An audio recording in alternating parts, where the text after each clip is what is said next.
ચૈતરભાઈને તો ખાલી મોહરું છે, પણ ચૈતરભાઈના નામે આ ઘણું બધું રાજકીય ખીચડી આમ આદમી પાર્ટીના લોકો કરી રહ્યા છે.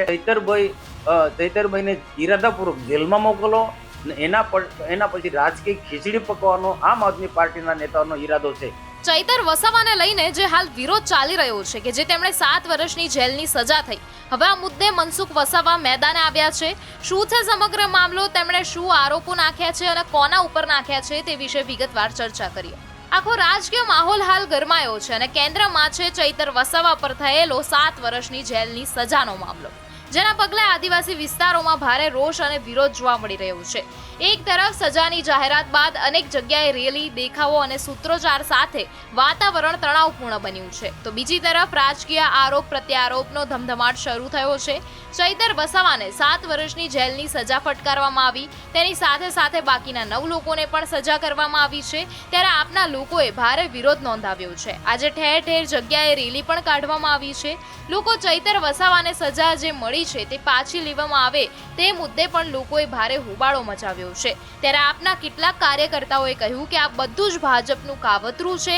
આદિવાસી સમાજમાં જે ચૈતર વસાવાને લઈને લોકપ્રિયતા વધી રહી છે તે ભાજપ જોઈ નહોતી શકતી, તેથી તેમણે ચૈતર વસાવાને ફસાવ્યા છે. તેમજ દરેક આરોપો ખોટા છે તેવું પણ કહેવામાં આવ્યું છે આપ દ્વારા. હવે આ સમગ્ર વાતની વચ્ચે મનસુખ વસાવાએ આપ કાર્યકર્તાઓ પર પ્રહાર કર્યા છે. તેમના દાવા પ્રમાણે સમગ્ર ઘટનાની પાછળ આમ આદમી પાર્ટીના કાર્યકર્તાઓની ભૂમિકા છે અને જે કંઈ પણ હાલ ચૈતર વસાવા સામે કાનૂની કાર્યવાહી ચાલી રહી છે તેમાં પણ આપ તરફથી ઉશ્કેરણી અને રાજકીય દબાવનો પણ આરોપ તેઓએ લગાવ્યો છે. મનસુખ વસાવાનું સ્પષ્ટ કહેવું છે કે આ મામલામાં ભાજપનો કોઈ હાથ નથી અને જે પરિસ્થિતિ ઊભી થઈ છે તેની સંપૂર્ણ જવાબદારી આમ આદમી પાર્ટી પર નાખવામાં આવી રહી છે. ત્યારે બીજી તરફ આપ સમર્થકો અને કાર્યકર્તાઓ આ તમામ આરોપોને રાજકીય કાવતરું ગણાવી રહ્યા છે અને તેમનું કહેવું છે કે ચૈતર વસાવાની વધતી લોકપ્રિયતા જોઈને તેમને ટાર્ગેટ કરવામાં આવ્યા છે. ત્યારે સમગ્ર મામલે મનસુખ વસાવા વધુમાં શું કહે છે તે સાંભળી લઈએ. તો ડેડિયાપાડાના ધારાસભ્ય માનનીય ચૈતરભાઈ વસાવાને ઘણા બધા કેસને લઈને એમને કોર્ટે સજા કરી છે ને એની સાથે અન્ય 9 લોકો છે, એમાં કેટલીક મહિલાઓ પણ. મને પણ દુઃખ થાય છે. એક નાની બાળકી 16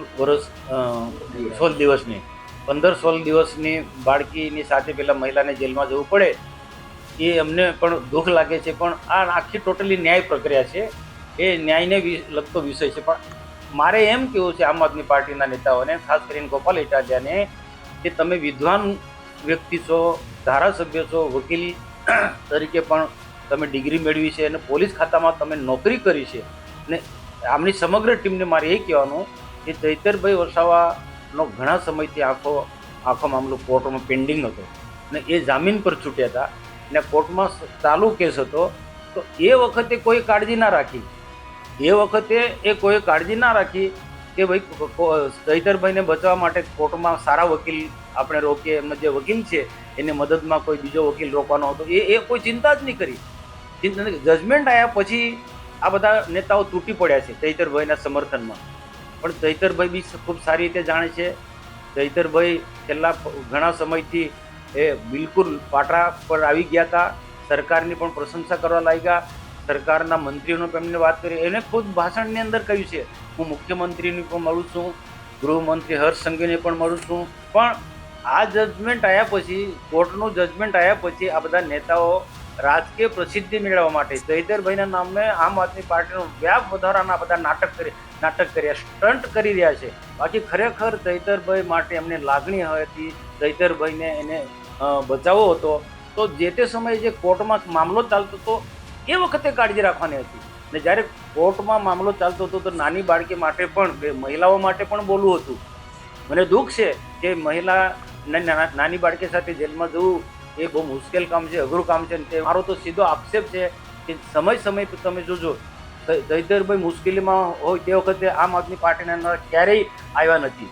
અને એ પછી આવું કોઈ પણ પરિણામ આવ્યા પછી ચૈતરભાઈ મુશ્કેલીમાં મુકાયા પછી આ લોકો ચૈતરભાઈના નામે બધી જાતની બધી ટીકા ટિપ્પણીઓ કરે છે ને ભાજપ પર ને સરકાર પર ને અમારા જેવા પર જાત જાતના બધા આક્ષેપો લગાડે છે. પણ આ એક ચૈતરભાઈના માધ્યમથી આમ આદમી પાર્ટીને એ મજબૂત બનાવવું છે.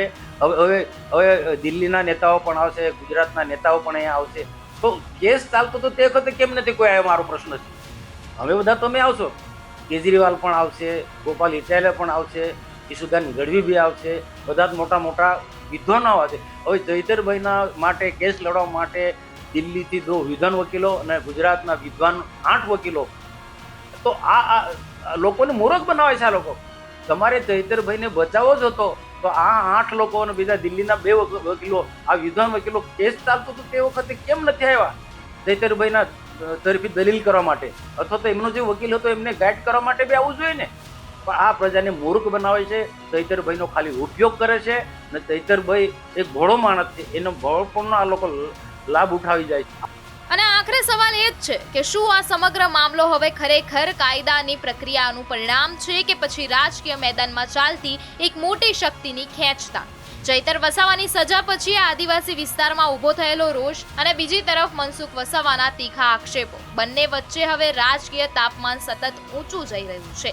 હવે નજર રહેશે આગામી પગલા પર, કારણ કે આ લડાઈ હવે માત્ર નિવેદનો સુધી સીમિત નથી રહી પણ જમીન પર ઉતરી ચૂકી છે. અને અંતે પ્રશ્ન એ જ છે કે આ રાજકારણમાં કોણ સાચું અને કોણ આરોપી એ નક્કી કરવાનું કામ હવે જનતા અને સમય કરશે.